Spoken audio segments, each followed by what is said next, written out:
এতিয়া কলিযুগ যে কলি আহি উপস্থিত হ'লহি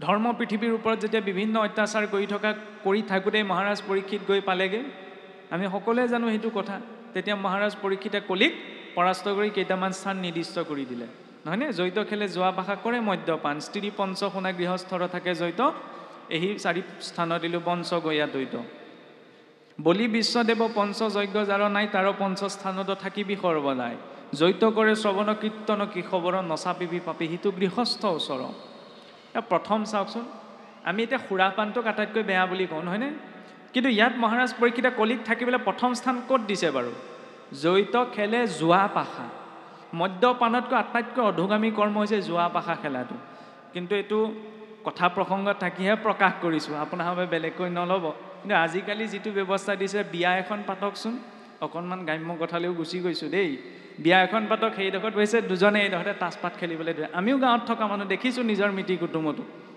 সেইখন কি সেইটো জুৱাই হয় দেৱালী আহক চাকি গছ জ্বলাই উদযাপন কৰিছে বোম ফটকা ফুটাইছে ঠিক আছে এই যে চকৰি ঘূৰাই পেলাই দুটামান বস্তু লাভত আনিম বুলি আমাৰ যে খেলেগে যে সেইখনো জুৱাই এতিয়া মুখত ৰাম নাম লৈ শাস্ত্ৰই নিষিদ্ধ কৰা অন্ততঃ সেই কৰ্মটোক যদি কৰিছোঁ তেতিয়াহ'লে জীৱনলৈ ভক্তি কেনেকৈ আহিব আমি নিজকে শুদ্ধ বুলি প্ৰতিপন্ন কৰিবলৈ যোৱা নাই কিন্তু অন্ততঃ যিকেইটা বস্তু শাস্ত্ৰই হাইলাইট কৰি দেখুৱাইছে যে এইকেইটা বস্তু মনুষ্য জীৱনৰ পৰা বৰ্জন হ'ব লাগে অন্ততঃ সেইকণ চেতনা আমাৰ ভিতৰত লাগে প্ৰথম জুৱা পাশা তাৰ পৰা লাভটো একো নহয় পোনপ্ৰথমতেই লাগে যে চকৰি খেলটো খেলিলে কিবা এটা লাভ হ'ব ঘৰখনলৈ আহিব নহয় তাৰ পৰা লোকচান হ'ব তাৰ পৰা সাক্ষাৎ কলিক নিমন্ত্ৰণ জনাই আনিছোঁ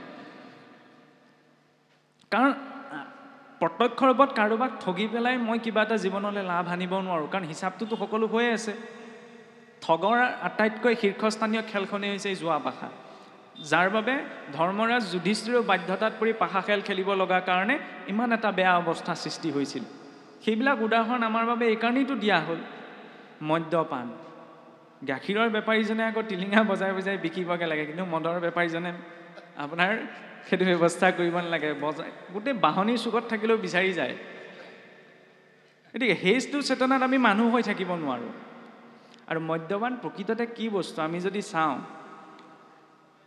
যিটো আমি চোৱা বুলি কওঁ উচিষ্ট মানে ভাতখিনি খাই পেলাই দিয়া তাত যদি ওচৰত মানুহ এজন থাকিলে আমি গাটো ধুবলৈ কওঁ নাই চোৱা জেগা চুই আহিলে বা চোৱা জেগা গছকি আহিলে উচিষ্ট য'ত অৱশিষ্ট পেলোৱা হৈছে সুৰা কেনেকৈ নিৰ্মাণ সেই অৱশিষ্টৰ পৰা এইটো গেলি যোৱাৰ পাছত নিষ্কাশন কৰি নহয়নে এতিয়া আমাৰ অসমীয়াত শব্দ এটা আছে শুনিবলৈ বেয়া অপৰাধ নধৰিব চোৱা খোৱা তেতিয়াহ'লে কোন যিজনে সুৰা পান কৰে তাতকৈ আৰু বেলেগ আটাইতকৈ বেয়া চোৱা খোৱা কি থাকিব পাৰে সেইটোতো আটাইতকৈ গেলি যোৱা বস্তু আৰু ঈশ্বৰে এইখিনি এচিড আমাক খোৱা বস্তুখিনি হজম কৰিলে পেটটোত ভৰাই দিছে আমি এইটো কোৱা নাই কোনে কি নাখায় কি নাখায় তাত আমি লেকচাৰ দিব বিচৰা নাই কিন্তু শাস্ত্ৰীয় দৃষ্টিৰে প্ৰাসংগিকতা আহিছে কাৰণে প্ৰকাশ কৰিব বিচাৰিছে মানুহ হয় গতিকে মানুহৰ দৰে জীয়াই থাকিব লাগিব অন্ততঃ এইকেইটা বস্তুত মহাৰাজ পৰীক্ষিততো ভাবি চিন্তি এইকেইটা স্থান দিছিলে সেইকাৰণে জুৱা পাশা মদ্যপান পৰস্ত্ৰী সংগ ৰাৱণেও সীতাক হৰণ কৰি নিছিল কিন্তু কাহানিও সীতাক বলাৎকাৰ কৰা নাছিল বৰ ডাঙৰ কথা ৰাৱণেতো সীতাক মোহিত হৈ পেলাই হৰণ কৰি নিছিল কিন্তু কাহানিও সীতাক জোৰ জবৰদস্তি স্পৰ্শ কৰা নাছিল তাৰ বিপৰীতে আজিকালি সমাজবিলাকত দেশকালে যিবিলাক ঘটনা ঘটি থৈ গ'ল সেইবিলাক আমি প্ৰত্যক্ষ ৰূপত উচ্চাৰণো কৰিব নোৱাৰোঁ মানুহৰ মাজতেইতো হৈছে গতিকে তেনেকুৱা এটা পৰ্যায় যাতে নহয়গৈ বৰ্তমান যি হ'ল আৰু তাৰ বাবে আচলতে এই ধাৰাটো লাগে আৰু লাইটটো কি হয় এই কথাখিনি বাৰে বাৰে ৰিপিট কৰি থকা এইকাৰণেই আমাৰ মাজত প্ৰয়োজন আমাৰ যে ধৰাই থাকিব লাগে নহ'লে আমি কিছুমান কথা পাহৰি যাওঁ অভ্যাস নাথাকিলে সকলো কথা পাহৰি যাওঁ নাই সেইকাৰণে কথা একেখিনিয়ে এইখিনি কথা আপুনিও আগতে বহুবাৰ শুনিছে এইটো প্ৰথম শুনা নাই খালি প্ৰত্যেকজন ব্যক্তিয়ে কোৱাৰ যিটো ধৰণ সেইটোহে বেলেগ হয় সকলোৱেতো একেখিনি কথাই কৈ আছে আজি যদি ব্যাখ্যা কৰিবলৈ আপোনাকো বহি দিয়া হয় শুনি পেলাই আপুনি এইকেইটা কথাই ক'ব কথা একেখিনিয়ে গতিকে সেই একেখিনি কথা বাৰে বাৰে ৰিপিট কৰি থকা এইকাৰণে প্ৰয়োজন যাতে কোনোবাখিনিত আমাৰ অন্তৰত ক্ৰিয়া কৰে আপোনাৰ খবৰ ক্ৰিয়া কৰিছে কিন্তু ঘৰলৈ গৈ যেতিয়া আমি দেখিম মোৰ কাষৰ ঘৰত বা মিতিৰ কুটুমত এনেকুৱা কিছুমান পৰিৱেশ পৰিস্থিতি যাতে তেওঁক আমি ক'ব পাৰোঁ তাৰপিছত যদি নুশুনে তেতিয়াহ'লে আৰু উপায় নাই কিন্তু অন্ততঃ আমি ক'ব পাৰোঁ চিন্তা কৰিব পাৰোঁ সেইটো আমাৰ ওপৰত ঈশ্বৰে দিছে য'ত অবাবত প্ৰাণী হিংসা হ'ব বিনা উদ্দেশ্যকত মই যদি মোৰ পৰিয়ালটো সুখ শান্তি আশা কৰোঁ তেতিয়াহ'লে অন্য জীৱ এটাকো কষ্ট নিদিব লাগিব। সেইটো দৰ্শন। মাছ মাংস খালে পিছত আমি জম পুৰিলে যাম, ৰৌৰৱ নৰকত পৰিম, এইখিনি নেদেখা সময়ৰ কথা নহয়নে? আমি প্ৰত্যক্ষ ৰূপত দেখা নাই, সেইখিনি অকণমান ব্ৰেকেটৰ ভিতৰত ৰাখি থৈছোঁ। কিন্তু অন্ততঃ মানুহৰ ওপৰত আমি এইটো চিন্তা কৰিব যে মোৰ ভোজনৰ বাবে অন্য জীৱ এটা যাতে হিংসা নহয়। দৰ্শন সেইটোৱেই, তাত একো সাংঘাতিক যুক্তি তৰ্ক কৰিবলগীয়া নাই। প্ৰটিন ভিটামিন বোলে কমি যাব নহয়, এই গঁড়টোৱে হাতীটোৱেনো কি খায়, সেই বুলি ঘাঁহ খাবলৈ আমি কোৱা নাই। প্ৰটিন ভিটামিনৰ বাবে যিখিনি উৎস ভগৱন্তই প্ৰকৃতিত আমাৰ বাবে উপলব্ধ কৰিছে, তাৰ পৰা পৰ্যাপ্ত প্ৰটিন ভিটামিন আমি সতেজ বস্তুখিনিৰ পৰা পাব পাৰোঁ।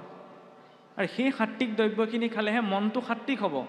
মন সাত্বিক হ'লে ইন্দ্ৰিয়ৰ প্ৰবৃত্তিবিলাকো সাত্বিক হ'ব। সেইকাৰণে আমাৰ ভোজনত শুদ্ধতাটো লাগে। প্ৰসাদ মানে কেৱল কেঁচা বুট মগুকেইটাই নহয় নহয়, আমি দৈনন্দিন ঘৰখনত যি খাইছোঁ তাতো সাত্বিকতাটো লাগিব। সেইখিনি শুদ্ধ সাত্বিক হ'লেহে আমাৰ সেই শুদ্ধ সাত্বিক খাদ্য বস্তু বা দ্ৰব্য বস্তুৱে মনটো সাত্বিক কৰাত সহায় কৰিব। সেইকাৰণে অবাবত যাতে প্ৰাণী হিংসা নহয়, নহয়নে? ইয়াৰ পাছত ক'লে কি যে বলি বিশ্বদেৱ পঞ্চ যজ্ঞ যাৰ নাই, তাৰ পঞ্চস্থানত থাকিবি সৰ্বনাই। এতিয়া বলি বুলি কোৱাৰ লগে লগে আমাৰ এই হাঁহ পাৰ ছাগলীটো খেচাক কৰাটোকে বুজায় নহয়নে? কিন্তু সেইটোৱে বলি নহয়। বলি মানে ত্যাগকো বুজায়। জীৱনটোত যি অৰ্জন হৈছে তাৰ কিছু অংশ ভগৱন্তৰ সেৱাৰ নিমিত্তে প্ৰয়োগ কৰাটো এক প্ৰকাৰৰ বলি। যিদৰে চাবচোন, আমাৰ কেতিয়াবা দেখেনে কিছুসকলে যেতিয়া অন্নপাতত বহে তাৰে কেইটামান আমাৰ পঞ্চবায়ুৰ ওপৰত 5 ভাগ এনেকৈ অৰ্পণ কৰে, কিন্তু কিছুসকলে প্ৰথমতে যে ভগৱন্তক অৰ্পণ কৰি লয়। বা কেইটামান চাউল ৰান্ধনীগৰাকীয়ে চৰুত দিয়াৰ আগত তাৰে এমুঠি যে গুৰু ভগতৰ নামত থৈ দিয়ে, যিটো মুষ্টিদান বুলিও কয় কিছুসকলে। সেইটো আনৰ অৰ্থেও, মোৰ ঘৰত খেতিটো কৰিলোঁ মোৰ পৰিয়ালটো পোহপাল দিবলৈ, কিন্তু সদায় সিদ্ধ কৰা চাউলৰ কেইটামান চাউল মই গুৰু ভগতৰ নামত বা অন্য ইতৰ প্ৰাণীসকলৰ নামতো থৈ দিছোঁ। এইটো এক প্ৰকাৰৰ বলি। আৰু বৈষ্ণৱ মাৰ্গতো বলি আছে। বৈষ্ণৱ মাৰ্গত আমি বলি, আমাৰ খালি সাত্বিক বলি, এই পশু কটা বলি আমাৰ নাই। সেইটো হৈছে তামসিক, তাত হিংসা আচৰণ হয়। বুট মাহটো দিছোঁ, মগু মাহ দিছোঁ, তাতোতো জীৱ আছে, কিন্তু তাত জীৱ ইমান সংস্কাৰপ্ৰাপ্ত নহয় যে তাত সি অনুভৱ কৰিব, কাৰণ সিহঁতৰ নাৰ্ভাছ ছিষ্টেমটো নাই। সেয়া হৈছে সাত্বিক। বিশ্বদেৱ ভগৱন্তৰ অৰ্চনা, পঞ্চযজ্ঞ, ব্ৰহ্মযজ্ঞ, দেৱযজ্ঞ, পিতৃযজ্ঞ, নিযজ্ঞ আৰু ভূতযজ্ঞ। ব্ৰহ্ম অধ্যাপনম তু ব্ৰহ্মযজ্ঞম, পিতৃযজ্ঞস্তু তৰ্পণম, হোম দেৱ বলিৰ্ভূতাপি নৃযজ্ঞ অতিথি পূজনম। যে গৃহস্থীজনৰ বাবে পঞ্চযজ্ঞ, যজ্ঞ মানে পুনশ্চ কৈছোঁ এই ঘিতাহুতি দিয়া যজ্ঞৰ কথা ইয়াত কোৱা নাই। 5 প্ৰকাৰৰ আচৰণ। অধ্যাপনমটো ব্ৰহ্মযজ্ঞম, অধ্যাপকসকলৰ, গুৰুসকলৰ প্ৰতি সন্মানৰ যিটো ভাৱ, তাতে আচৰণ হয় আমাৰ ব্ৰহ্মযজ্ঞ। ব্ৰহ্মনিষ্ঠ। এতিয়া আপোনাৰ ব্ৰহ্মজ্ঞান আছে নাই সেইটো মোৰ বিচাৰৰ বিষয় নহয়, কিন্তু যদি আপুনি সেই স্থানত আছে, আপোনাৰ প্ৰতি সেই ৰূপত সন্মানৰ ভাৱ থকাটো মোৰ বাবে দায়িত্ব। কাৰণ মই যদি কিবা অধৰ্ম কৰ্ম, তাৰ ফলটো মই পাম, আপুনি নাপায়। আপুনি যদি কিবা কৰ্ম কৰিছে তেতিয়া ফলটো আপুনি পাব। আজি মোৰ গৃহলৈ যদি আপুনি ভক্তৰ ৰূপত আহিছে, গতিকে আপোনাক বিশ্লেষণ কৰাটো মোৰ দায়িত্ব নহয়, আপোনাক ভক্তৰ ৰূপত মান্য কৰি সেয়া শুশ্ৰূষা কৰাটোহে মোৰ দায়িত্ব। অধ্যাপনমটো ব্ৰহ্মযজ্ঞম, পিতৃযজ্ঞস্তু তৰ্পণম। পিতৃ জীৱিত কালত পিতৃ মাতৃৰ প্ৰতি যি সেৱা শুশ্ৰূষা, আৰু পিতৃ পৰলোক গমন কৰাৰ পাছত শাস্ত্ৰীয় বিহিত অনুসাৰে যি কৰ্ম কৰাৰ বিধান আছে, তাৰ জৰিয়তে আচৰণ হয় পিতৃযজ্ঞ। এনেকুৱা এটাও চিন্তা আছে নহয়, বোলে মৰা গৰুৱে বোলে যিদৰে গাখীৰ নিদিয়ে, বোলে মৰা মৃতকৰ অৰ্থে দি শ্ৰাদ্ধ পিণ্ডাদি কৰিলে বোলে কেনেকৈ পাব। এতিয়া কথা হ'ল কি, অন্য জীৱই ঊৰ্ধ্বদৈহিক গতি কৰিব নালাগে, কিন্তু মনুষ্যই লাগে। আৰু অন্য জীৱ এটা যদি মৃত হয়, তেতিয়াহ'লে আমি চুচৰাই নি গাত এটাত পুতি থওঁগৈ, অন্ত্যেষ্টি সংস্কাৰ নকৰোঁ। কিন্তু মানুহ এজন মৰিলে আমি সেইটো কৰিব নোৱাৰোঁ নহয়। সেইকাৰণে এই দুটা তুলনা কৰাটো কিন্তু ভুল হয়। মৃত গাইজনীয়ে কেতিয়াও গাখীৰ দিব নোৱাৰে, কিন্তু যিজনে শৰীৰটো, যিজন মৃত ব্যক্তি ইয়াত শৰীৰটো এৰি থ'ল, তেওঁ ঊৰ্ধ্বদৈহিক যাত্ৰা কৰিব লাগিব, অন্য জীৱই নালাগে। তাৰ বাবে সাধন কি, ইয়াত পুত্ৰই যি দিব তাৰ জৰিয়তেহে পাব, কাৰণ তেওঁতো স্থূল শৰীৰটো ইয়াতে এৰি থৈ গ'ল। সেইবাবে শাস্ত্ৰীয় বিহিত অনুসাৰে পিতৃকৰ্ম কৰাটো বৈষ্ণৱজনৰ বাবে এটা দায়িত্ব। ইয়াৰ পাছতে দেৱযজ্ঞ, আমাৰ বাবে ভজনীয় দেৱ হৈছে ভগৱন্ত কৃষ্ণ। পুৱা গধূলা তেওঁৰ উপাসনা কৰাৰ অকণমান ব্যৱস্থাৰ যেতিয়া আচৰণ হয় দেৱযজ্ঞ। নিযজ্ঞ, মানুহে মানুহৰ প্ৰতি যিটো দায়িত্ব, কাষৰ ঘৰতে সৰু এটা উদাহৰণ দিছোঁ, যেনিবা কাষৰ ঘৰতে কিবা এটা বিপদ হ'ল, তেওঁৰ সৈতে যেনিবা মোৰ মাত বোল নাই কিবা কাৰণত, কিন্তু বিপদটো হোৱাৰ পাছতো যদি মই অহংকাৰত নোযোৱাকৈ থাকোঁ, তেতিয়াহ'লে তাত আকৌ মোৰ ভাগৱত ধৰ্মৰ ৰক্ষা নহয়। মই যাব লাগিব, কাৰণ সেইখিনি সময়ত মই নিজৰ জ্ঞানৰ বা ব্যক্তিগত কিবা এটা মনোমালিন্যৰ ভাৱটোক পৰিত্যাগ কৰি মানুহ ৰূপত চিনি পাই তেখেতৰ সমীপলৈ যাব লাগিব। এইটো হৈছে ভাগৱতৰ দৰ্শন। তাৰ জৰিয়তে আচলতে নৃযজ্ঞ, ভূতযজ্ঞ, নৃযজ্ঞ, অতিথি পূজনম। অতিথিজন আহিলে আগতে কি হয় চাবচোন, এনেকুৱাটো দিন আছিলে, আমাৰ ককাসকলে পাইছে চাগে, এই যেতিয়া ৰান্ধনীয়ে বোলে ভাত বাঢ়ে, বহাৰ পাছত কোনোবা অতিথি আহিছে নি বোলে পদূলি মূৰলৈ ওলাই চায়। আজি ঠিক ওলোটাটো হৈ পৰিলে, খোৱা সময়ত দৰ্জা মাৰি খায়। কোনোবা খোৱা সময়ত যদি ওলাবলৈহি হয়, ময়ে কম এইটো খোৱা সময়তে ওলালেহিনে। আচলতে চিন্তাটো তেনেকুৱা নহয়। অতিথি এজন যদি আহিছে, গুৰুৱে সেইকাৰণে প্ৰথম আশ্ৰয় প্ৰদান কৰোঁতেই কয় যে অতিথিক যদি বিমুখে পঠায়, তেতিয়া অতিথিৰ বা গৃহস্থৰ পুণ্যখিনি বোলে অতিথিয়ে লৈ যায় আৰু অতিথিৰ পাপখিনি গৃহস্থক দি থৈ যায়। এই কথাষাৰ লজিকটো বিচাৰ কৰা আমাৰ দৰকাৰ নাই, কিন্তু দৰ্শনটো বিচাৰ কৰাৰ দৰকাৰ। যে কোনোবা এজন অতিথি আহিছে কিবা এটা প্ৰয়োজনত, তেওঁ শুশ্ৰূষা কৰিব পাৰোঁ নোৱাৰোঁ পিছ কথা, মাতষাৰটো আমি দিব পাৰোঁ, সেইকাৰণে দিয়াৰ প্ৰয়োজন। কিন্তু কেতিয়াবা এনেকুৱা হয়, আজিকালি ল'ৰা ছোৱালীৰ মাজত দেখা যায়, আগতে ধৰি লওক অতিথি এজন আহিলে সকলোৱে মাত এষাৰ দিয়েহি। আজিকালি মোবাইলটোৰ পৰা এনেকুৱা হৈ গ'ল, ওচৰতে সন্মুখতে বহি থাকিব, ভাল বেয়া সুধিবলৈও সময় নাই। তেনেকুৱা পৰিস্থিতি যাতে সৃষ্টি নহয়, সেইকাৰণে জনাটো প্ৰয়োজন যে মনুষ্যৰ বাবে আচৰণীয় এই 5 প্ৰকাৰৰ আচৰণবিধি আছে। ভূতযজ্ঞ, সমস্ত প্ৰাণীৰ প্ৰতি দয়া। গতিকে যাৰ এই 5 প্ৰকাৰৰ আচৰণবিধি নাই, তেওঁ বোলে পাচোস্থানত কলিৰ নিবাস, তেওঁ বিদ্যাস্থানতো কলি প্ৰৱেশ কৰিব, অধ্যাপকৰ প্ৰতি সন্মান নথকাৰ বাবে। তেওঁ পিতৃস্থানতো কলি প্ৰৱেশ কৰিব, তেওঁ দেৱস্থানতো কলি প্ৰৱেশ কৰিব। কেনেকৈ প্ৰৱেশ কৰিব? কাৰণ নাস্তিক বুলি কাক কোৱা হয়? ভগৱন্তক নামানো বুলি কোৱা যেন নাস্তিক নহয়। ভগৱন্তক মই আছে বুলি কৈছোঁ, ঠিক আছে, কিন্তু আছে বুলি কৈ মানিব পাৰিছোঁনে? গুৰু আসনৰ সন্মুখত যদি মই কিবা এটা নকৰিবলগীয়া এটা আচৰণ কৰোঁ, তাৰমানে কি মই প্ৰকৃত নাস্তিক হৈছোঁ? মই ভগৱন্ত আছে বুলি মুখেৰে কৈছোঁ, কিন্তু মানিব পৰা নাই। মই যদি ইয়াত আপোনাৰ সৈতে বহি তৰ্ক বিতৰ্ক কৰোঁ, মানে প্ৰকৃত দুৰ্ঘোৰ নাস্তিক হৈছোঁ। মই মুখেৰে কৈ আছোঁ ভগৱন্ত আছে আছে আছে, কিন্তু মানিব পৰা নাই। যদি মানিব পাৰিলোহেঁতেন, তেতিয়াহ'লে তেওঁৰ সন্মুখততো মই কটু বাক্য বা ধৰি লওক অসৎ আচৰণ কেতিয়াও নকৰোঁ, নহয়নে? সেইবাবে যেতিয়া আমি ভগৱন্তৰ ওচৰলৈ যাম বা দেৱকৰ্ম কৰিছোঁ, ঠিক আছে, নিজৰ স্বৰূপটো সন্মুখত লৈহে। পুতনায়ো যেতিয়া ভগৱন্ত কৃষ্ণক বধ কৰিম বুলি গৈছিল, এফালৰ পৰা চাবলৈ গ'লে পুতনাৰ মহাভাগ্য আছিল যে পুতনাই স্বয়ং জগতৰ যিজনা ঈশ্বৰক ঋষিমুনিসকলেও বহু বছৰ তপ কৰি নাপায়, সেইজনা ঈশ্বৰক কুলত তুলি ল'ব পাৰিছিল। কিন্তু পুতনাৰ অহুভাগ্য, কিন্তু সেই পুতনাৰ অহুভাগ্যও দুৰ্ভাগ্যলৈ পৰিৱৰ্তন হৈছিল যেই বোলে পুতনাই কুলাত তুলি ল'লে, ভগৱন্তই নিজৰ চকুকেইটা নিজেই ঢাকি দিলে। কিয়? বোলে পুতনাই নিজৰ ৰূপটো সলাই গৈছিল। সেইটো এটা পুতনাৰ ডাঙৰ অপৰাধ আছিল। গতিকে আমি ভগৱন্তৰ ওচৰলৈ যাব লাগে নিজৰ স্বৰূপটো লৈ। মোৰ মনত আছে কিবা এটা কপটতা ভাৱ, বেয়া ভাৱ, কিন্তু মই তাকে ঢাকি মেলি ভকত হৈ আহিছোঁ নহয়। এতিয়া ভগৱন্তৰ সন্মুখত বহিব এইকাৰণেই লাগে যে প্ৰভু, মই মোৰ এই স্বভাৱটো সলনি কৰিব বিচাৰিছোঁ, কিন্তু পৰা নাই, তুমি মাৰ্গদৰ্শন কৰা। ভগৱন্তই ভাবিব না মোৰ ওচৰত অন্ততঃ স্বীকাৰ কৰিছে, সেইটো লাগে। এনেকুৱা নহয় যে মই চাকি গছ জ্বলালোঁ, ধূপ গছ জ্বলালোঁ, ঘোষা এজনা গালোঁ, গুৰু বাক্য ক'লোঁ, উঠি আহিলোঁ। মোৰ যি সমস্যা আছে ভগৱন্তৰ সন্মুখত আছে বুলি মই তাক ব্যক্ত কৰিব লাগিব যে প্ৰভু, মই এনেকুৱা এনেকুৱা সমস্যাত আছোঁ, তুমি মাৰ্গদৰ্শন কৰা। তাৰ বাবে নিজৰো চেষ্টা লাগিব, কিন্তু ভগৱন্তৰ ওচৰত স্বীকাৰোক্তিটোও লাগে। সেইকাৰণে নিজৰ স্বৰূপটো, যদি নিজৰ স্বৰূপটো ঢাকি যাওঁ, তেতিয়া কিন্তু তাত সেই দেৱস্থানতো কলিহে প্ৰৱেশ কৰিব। যদি প্ৰাণীৰ প্ৰতি দয়া নাথাকে, তেতিয়া সেই দয়াৰ ক্ষেত্ৰতো কলি প্ৰৱেশ কৰিব। আৰু যদি অতিথিৰ প্ৰতি সদ্ভাৱ নাথাকে, তেতিয়া অতিথিৰ ৰূপতো কলিৰ প্ৰৱেশ কৰিব। সেইকাৰণে পঞ্চস্থান ভগৱন্ত মহাৰাজ পৰীক্ষিতে কলিত থাকিবলৈ এই নিৰ্দিষ্ট কেইটা স্থানৰ লগতে যিজন ব্যক্তিৰ জীৱনত এই পঞ্চ আচৰণ নাই, 5 প্ৰকাৰ আচৰণ নাই, তেওঁৰ সেই পাচোস্থানত থাকিবলৈও স্থান দিলে। ইয়াৰ পাছত ক'ত দিলে আমি সকলোৱে জানো যে হিমাৰ খালত। দ্বিতীয়ত ইয়াৰ পাছত স্থান দিলে শেষত গৈ সোণত। সেইকাৰণে ঘৰখনৰ 1 প্ৰতি সোণ হ'লেও ঈশ্বৰত অৰ্পণ কৰাটো প্ৰয়োজন যদি আছে। এইটো কোৱা নাই যে ভগৱন্তক সোণৰ ফুল দিয়ক, ৰূপৰ ফুল দিয়ক, নহ'লে আমাৰ মানুহৰ মানসিকতাটো এনেকুৱা, নিজৰ সোণৰ আঙঠিটো একদম পিয়ৰ সোণ দিব দেই, নামঘৰত বোলে সোণৰ ফুল, এই সোণ পানী চৰাই দি দিয়ক, ক'ব নামঘৰত দিবলৈহে। জগতৰ ঈশ্বৰ, তেওঁক জানো ঠগাটো সম্ভৱ? প্ৰয়োজন নহয় সোণৰ ফুল দিয়াটো, ৰূপৰ ফুল দিয়াটো, কিন্তু যি ৰূপত দিয়া হৈছে শুদ্ধ ভাৱত। মই লাগিলে ইম্পিয়ৰকৈ পিন্ধো, ভগৱন্তক পিয়ৰকৈ, কাৰণ তেওঁ আছে, তেওঁৰ দৃষ্টি আমাৰ ওপৰত আছে, আৰু সেই দ্ৰব্যৰ বস্তুৰ জৰিয়তে তেওঁৰ ভাৱটো আমাৰ গ্ৰহণ কৰে। নিশ্চয়কৈ ভগৱন্তই বুট, মাহ, কল এইবিলাক একো নাখায়, কিন্তু ভগৱন্তই তাৰ জৰিয়তে ভাৱটো গ্ৰহণ কৰে। আৰু চাওকচোন, দেউৰীজনে ইমান সুন্দৰ সতৰ্কতাৰে শৰাইখন আগবঢ়ায়, আমাৰ শৰাইখন সম্পূৰ্ণ সাত্বিকভাৱে অৰ্পণ কৰে। সেইকাৰণে চাবচোন, দেউৰীজনে শৰাইভাগ সজাওঁতে ইমান সতৰ্কতা অৱলম্বন কৰে। চাউলকেইটা দিও হাতখন দিয়াব, মগুকেইটা দিও হাতখন আঁতৰাব। কিছু কিছু সমাজত বুটকেইটা দিয়া নহয় শৰাই। কিয় দিয়া নহয়? তাত এটা দৰ্শন আছে, বুটত প্ৰাণ আছে, নহয়নে? তাত প্ৰাণ আছে। সেই বুটটো যদি আমি মাটিত পেলাই দিওঁ, তাৰ পৰা গজালি ওলাব।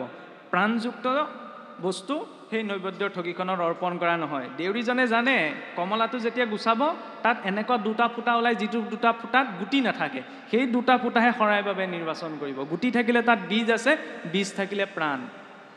কিমান সাত্বিকভাৱে, নহয়নে? সেইটো দৰ্শন, আৰু সেই সাত্বিকভাৱে দিয়া ভাৱটো ভগৱন্তই গ্ৰহণ কৰে, তেতিয়া সেয়া প্ৰসাদ হয়। বুটমাহ নহয় নহয়, আমাৰ কি কোৱা হৈছিল? আজিকালিহে আমি বুটমাহ বুলি কওঁ, বুটমাহ, কিন্তু প্ৰকৃততে মাহ প্ৰসাদ, তাৰ জৰিয়তে ভাৱটো যুক্ত হয়। গতিকে এইখিনিৰ পৰা ভাৱ পৰিপুষ্ট হোৱাৰ মাধ্যম হৈছে এই মহাপুৰুষৰ নিয়মাৱলীখিনি। আৰু সেইবাবে কলিত এতিয়া জন্মগ্ৰহণৰ বাবে কলি যিকেইটা স্থানত আছে, তাৰ প্ৰতি আমি সতৰ্ক হ'লোঁ।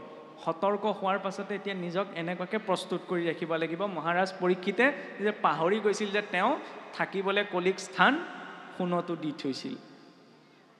কাৰণ সেয়া চাওকচোন, মহাৰাজ পৰীক্ষিতে দিন বাগৰিলত কথা পাহৰিছে। যেতিয়া ৰাজভঁৰালৰ চন্দুকটো খুলি দেখিলে, তাত এটা সুন্দৰ মুকুট দেখিলে। সেই মুকুটটো জৰাসন্ধৰ আছিল, আমি সকলোৱে জানো। ভীমে পৰাস্ত কৰি নি ৰাজভঁৰালত জমা কৰি দিছে। যেতিয়া সোণৰ সুন্দৰ মুকুটটো দেখিলে, যা পৰীক্ষিতৰ পিন্ধি যাবলৈ মন গ'ল। এতিয়া এইখিনিতে এটা দৰ্শন আছে, চাবচোন। আমাৰ যে কোৱা হয় যে কোনোবাই ব্যৱহাৰ কৰা বস্তু সকলোৱে ব্যৱহাৰ কৰিব নালাগে, যে কিয় কয় জানেনে? এতিয়া জৰাসন্ধ কিমান চাবলৈ গ'লে কিমান এটা মহাপাপী অসুৰ আছিল। সেই ব্যক্তিজনে মূৰত পিন্ধা মুকুটটোতো তেওঁৰ সেই বেয়া গুণৰ প্ৰভাৱ আছে। সেইকাৰণে আমাৰ জেগা বেলেগৰ কাপোৰ পিন্ধিব নাপায় নহয়। ইয়াতো এটা অকণমান চিন্তা এটা আছে সংস্কাৰমুখী, কাৰণ আমি নাজানো সেই বস্তুটো কোনে কি ভাৱত প্ৰয়োগ কৰিছে। সেইকাৰণে আমাৰ সকলোৱে চাবচোন, এটা সময় আছিল সকলোৰে ঘৰখনতো ব্যৱহাৰ কৰা সকলোৱে বস্তুবিলাক বেলেগ বেলেগ, কাপোৰ কানিৰ পৰা বাচন বৰ্তনলৈকে। কিয়? কাৰণ আমি কাৰোবাক বেয়া বুলি ক'বলৈ যোৱা নাই, কিন্তু কাৰ ভাৱ কোনটো স্তৰত আছে সেইটো আমি নাজানো। আনৰ ভাৱ এটা আমাক যাতে প্ৰভাৱিত কৰিব নোৱাৰে, ইমান সতৰ্কতা অৱলম্বন কৰা হৈছিল। সেইবাবে সেই জৰাসন্ধৰ মুকুটটো, ইমান অত্যাচাৰী অহংকাৰী ৰজাজনৰ মুকুটটো যেতিয়া ৰজা পৰীক্ষিতে পিন্ধিল, তেতিয়া নিশ্চয়কৈ তাৰ প্ৰভাৱ এটা সেই মুকুটটোতো আছে। আৰু লগতে তাত আৰু ইন্ধন যোগাই দিলে তাত থকা কলিৰ প্ৰভাৱে। আৰু কলিৰ প্ৰভাৱত সেই মুকুট পিন্ধাৰ লগে লগে মহাৰাজ পৰীক্ষিতে মৃগয়া কৰিবলৈ মন গ'ল, মৃগ খেদি গ'লগৈ। কাহিনীটো সকলোৱে জানো। পিছত অভিশাপ পালে। অভিশাপ পোৱাৰ পাছত এতিয়া চিন্তাটো কি কৰিছে, যে গৃহ অন্ধকূপত কৰিলো মই পাপ, কৃষ্ণৰেহে প্ৰসাদত পাইলুৰি শিখাব, জানন্ত বিফলে মৰে সন্তৰ সন্ততি, সাপ দিয়াই উপজাইলা মোৰ বীৰকতি। মৰিবলৈ অভিশাপ পাইছে, কিন্তু চিন্তা কৰিছে কি, জীৱনটো অতদিন মই ৰাজ্য ভোগৰ নামতে পাৰ কৰিলোঁ। এতিয়া ঈশ্বৰ কৃষ্ণই মোক এই অভিশাপৰ জৰিয়তে মনলৈ বৈৰাগ্যৰ ভাৱটো আনি দিছে, যে মোৰ হাতত আৰু 7টা দিনহে আছে। এই 7টা দিনত যদি মই নিজে গতি নাপাওঁ, তেতিয়া আকৌ কি কীট পৰুৱা হৈ জন্মগ্ৰহণ কৰিবলৈ তাৰ একো গেৰেণ্টি নাই। গতিকে মই সতৰ্ক হ'ব লাগে। গতিকে আমি প্ৰথমতে জিজ্ঞাসা কৰিলোঁ, আশ্ৰয়লৈ গ'লোঁ, দয়াভাৱ আনিলোঁ, অহংত্যাগ কৰিলোঁ, ভাৱনা ৰাখিলোঁ, ঠিক আছে। তাৰ লগতে কলিৰ প্ৰভাৱৰ পৰা যাতে মুক্ত হৈ থাকোঁ, সেইকাৰণে কলি থকা স্থানকেইটা জীৱনৰ পৰা আঁতৰাই দ্বিতীয়তে প্ৰয়োজন হ'ব এই মহাৰাজ পৰীক্ষিতৰ সতৰ্কতাটো। আৰু ঋষি শৃংগীয়ে ইমান ভাবি চিন্তি ৰজা পৰীক্ষিতক অভিশাপ দিছে, চাওকচোন। সমীক মুনিক যেতিয়া অপমান কৰিলে, তেওঁৰ পুত্ৰ ঋষি শৃংগীৰ খং উঠিলে। খং উঠিলত ৰজা পৰীক্ষিতক অভিশাপ দিলে যে তোমাক 7 দিনৰ ভিতৰত তক্ষকে দংশন কৰিব। ইমানেই যদি খং উঠিছিল, তেতিয়া দুদিনতে মৰি থাক বুলি নকলে কেলে? আজিয়ে তুমি মৰি থাকা বুলি নকলে কেলে? 7 দিন ইমান পৰিকল্পনা কৰি অভিশাপ দিলে যে 7 দিনৰ পাছতহে তুমি মৰিবা। কাৰণ চাওকচোন, মনুষ্যৰ জন্মই হওক বা মৃত্যুই হওক, এই 7টা দিনতেই সম্ভৱ। এই 7টা দিনক বাদ দি কাৰো জন্মও নহয়, মৃত্যুও নহয়। গতিকে আমাৰো মৃত্যু ৰজা পৰীক্ষিতৰে মৃত্যু যে 7 দিনৰ পাছত হৈছিল এনেকুৱা নহয় 7টা দিনৰ ভিতৰতে আমাৰ মৃত্যু নিশ্চিত। সেইকাৰণে পাৰ হৈ যোৱা দিনবোৰ গ'ল আৰু এতিয়া অনাগত দিনবিলাক যেতিয়া আমি ঈশ্বৰ ভক্তিত সম্পূৰ্ণ নিষ্ঠা সহকাৰে বাকী প্ৰতিটো জীৱনৰ পল পাৰ হয় তাৰ বাবে সষ্টম হোৱাৰ বাবে আৰম্ভণি ইন্ট্ৰডাকশ্যনটো আমাক দিলে প্ৰথম স্কন্ধই। ইয়াৰ পাছত মহাৰাজ পৰীক্ষিত পুনৰ কলৈ গৈছে শুকদেৱৰ আশ্ৰয়লৈ। প্ৰথমতে কৈ দেখুৱাইছে যে ঋষিসকলত আশ্ৰয়। আৰু সেই মহাৰাজ পৰীক্ষিত স্বয়ং অৰ্জুনৰ নাতি হোৱাৰ পাছতো গৰ্ভতে ভগৱন্তৰ দৰ্শন কৰাৰ পাছতো কলিগ্ৰস্ত হৈ অনুতাপ অনুভৱ কৰি কাৰ ওচৰলৈ গৈছে সন্ত সংগলৈ। শুকদেৱক কিন্তু ৰজা পৰীক্ষিতে বিচাৰি যোৱা নাছিল, শুকদেৱ নিজেই আহিছিল। মহাৰাজ পৰীক্ষিতে মুক্তিৰ বাবে যেতিয়া বিভিন্ন ঋষিসকলৰ ওচৰলৈ সাধন বিচাৰি গ'ল তেতিয়া ক'লে কোনোবাই তপ কৰা জপ কৰাৰ কথা। মহাৰাজ পৰীক্ষিতে ভাবিলে যে 7 দিনৰ ভিতৰতেতো ইমানখিনি সম্ভৱ নহয়, গতিকে উপায় বিচাৰি পেলাই গংগাৰ তীৰতে তেওঁ একান্ত মনে বহি আছে। তেনেকুৱাতে তেওঁৰ সেই স্থানলৈ আগমন ঘটিছে শুকদেৱলৈ। আমি যদি ভগৱন্ত সম্পৰ্কীয় কিবা এটা বিচাৰিছোঁ তেতিয়া আমাৰ সামৰ্থ্যতা নাই যে আমি নিজেই বিচাৰি যাম। যদি ভাৱটো প্ৰস্তুত হৈছে অন্তৰত তেতিয়াহ'লে ভগৱন্তই তাক জীৱনলৈ আগমন ঘটাই দিয়ে। যিদৰে মহাৰাজ পৰীক্ষিতে মুক্তিৰ বাবে উপায় বিচাৰিছিল সেইকাৰণে প্ৰত্যক্ষ ৰূপত সেই স্থানলৈ শুকদেৱৰ আগমন ঘটাই দিলে। আৰু যেতিয়া শুকদেৱৰ আশ্ৰয় গ্ৰহণ কৰিলে গতিকে শুকদেৱক সুধিছে কি যে ম্ৰিয়মান নৰে ইটো সংসাৰত কৰিবে কোন কৰ্ম ক। যে হে শুকদেৱ মই এতিয়া মৰিবলৈ অভিশাপ পালোঁ, 7টা দিনহে মোৰ হাতত আছে, গতিকে মই কি কৰিম এইটো সোধা নাই। ম্ৰিয়মান নৰে যে মোৰ দৰে মৃত্যু অভিমুখী লোকসকলে কি কৰ্ম কৰা উচিত বিস্তৰি কওক। আৰু সেই শুকদেৱৰ আগমতে প্ৰথম স্কন্ধ সম্পূৰ্ণ হৈছিল।